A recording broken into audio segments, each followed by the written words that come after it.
Hello and welcome to this revision podcast, which is on Labour and its foreign policy between 1997 and 2007. Let's start with the Balkans. British and European mediation had been seen as ineffectual, despite John Major being praised for his actions in hosting joint EU and UN conference in London in 1992. After Srebrenica, Britain turned to USA and NATO, which resulted in airstrikes and led to the Dayton Agreement in 1995. Now that's a background, and Blair continued Major's work in the Balkans using the USA and NATO. Blair persuaded Clinton in 1999 to intervene in Serbian attacks on Kosovo, and bombing raids forced Slobodan Milosevic and the Serbs out, and Milosevic out of government, and this ended the Balkan Wars and allowed those states to eventually enter the EU, although Serbia has not been allowed in because it's still protecting Mladic and Karadzic, who were part of the atrocities in Srebrenica, and so not allowed in yet. These events moulded Blair's thinking in terms of liberal interventionism and the importance of the special relationship to Britain, especially bringing Europe and the USA closer through Great Britain. Also, it could be termed as a policy of no more Srebrenicas. The reliance on Europe and the UN in the first place had failed, and Blair recognised this and thought that only America and NATO were reliable. This policy or doctrine of liberal interventionism, or the Blair Doctrine, was outlined in his speech in Chicago in 1999. He said the best way to defeat tyranny was not simply by using diplomacy, by all means use it first, but then it is quite legitimate to use force. And any international action of this type should be carried out by those best placed to do so, for example, the USA and the UK. They should try to use the UN, but because it is slow or bureaucratic, then often NATO or a coalition of the willing was better placed to intervene liberally. It could also be seen as a policy of anti-appeasement. Now, most European governments agreed with Blair and Bush's views on international terrorism before 9/11 in 2001. But 9/11 caused an invasion of Afghanistan and the deposition of the Taliban. Deservedly so, says Chris Rowe. Bin Laden and Mohammed Omar escaped capture, and Afghanistan did not become the modern democratic state that it was presumed that it would be, although, update, Bin Laden has just been shot. The focus then shifted to Iraq and the invasion there. Meanwhile, the Taliban regrouped, and violence really escalated again in 2007.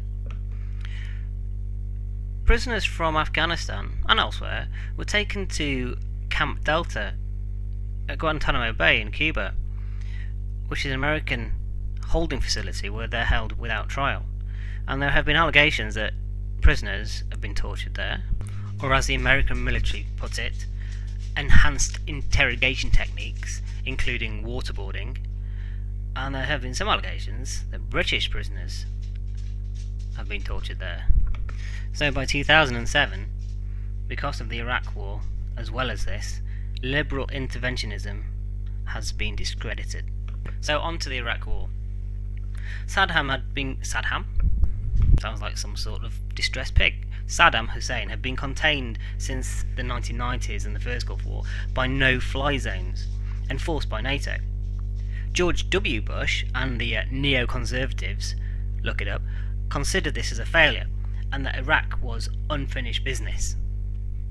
Particularly as a lot of those were around and part of the George H.W. Bush administration in 1990-91, and also it was George W. Bush's dad.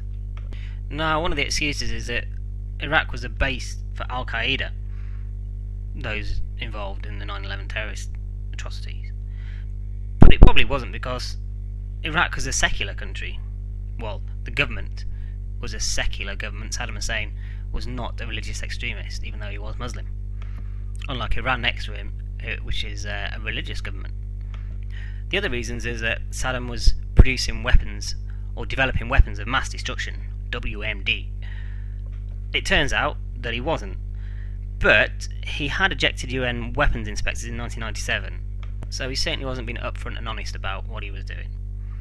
There was a dodgy dossier compiled by the JIC, the Joint Intelligence Committee, and that claimed that Saddam's WMD program was active, detailed and growing. And the first UN resolution required Saddam to prove that he had abandoned all his WMD following the peace of 1991. Tony Blair was trying to get a second UN resolution so that the war would be more legitimate. But the Americans weren't really bothered about getting the second resolution, and Blair was in the unhappy position of being closely allied to Bush, but also unable to influence his foreign policy.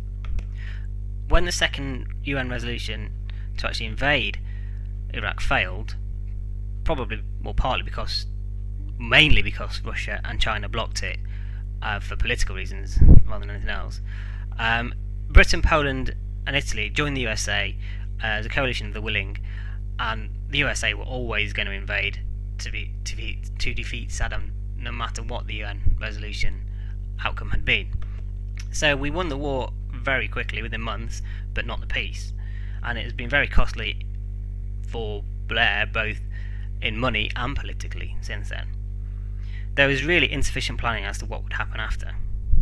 At the time, both Robin Cook, the Foreign Secretary, resigned in protest, and Claire Shaw followed shortly after. There were demonstrations in London. However, public opinion in other places showed that a lot of people were in favour.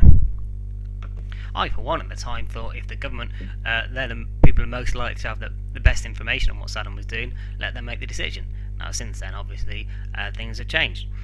Things like the investigation into the death of David Kelly, which further damaged the government's reputation after he alleged that it had been sexed up by the government. Now, although the report blamed the BBC and not the government, there's still a murky cloud hanging over Blair on this escapade. The Iraq War split Europe, so Germany and France refused to be involved, whereas other European nations were. British forces in Basra seemed to be quite effective, but by 2007 it had got a lot worse again. Possibly got even better again since then, but it's still not an entirely favourable situation, though the vast majority of our troops have now pulled out. Tony Blair was quite keen on negotiating peace settlements in the Middle East, but unlike Bill Clinton, George W. Bush wasn't really interested in this, and his attempts were also undermined by his participation in the invasion of Iraq in 2003.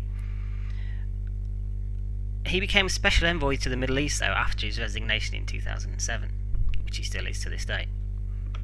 Finally, let's look at 7/7. Now, this doesn't really come under foreign policy at all, because the suicide bombers were all British-born nationals. However, was it an effect of Blair's foreign policy in Afghanistan and Iraq? Some would say it is, some would say it isn't. So that brings us nicely on to historical interpretation. Blair's defenders argued that he was just in his suspicions of WMD, and we did need USA to be part of the world order and not isolationist, and this fits in with the No More Srebrenicas. Others saw it as an illegal, unnecessary war, especially after it's proved that there were no WMDs, and he's been called Blair, which is a very clever word pun, as it's an anagram of Blair. Rose says that Blair genuinely believed in WMD. Some people have said that Blair was Bush's poodle, but Michael Lynch says this is not so, and it overlooks a driving sense of conviction and mission that inspired Blair. George Galloway, founder of Respect, believes that Blair was the initiator in the relationship.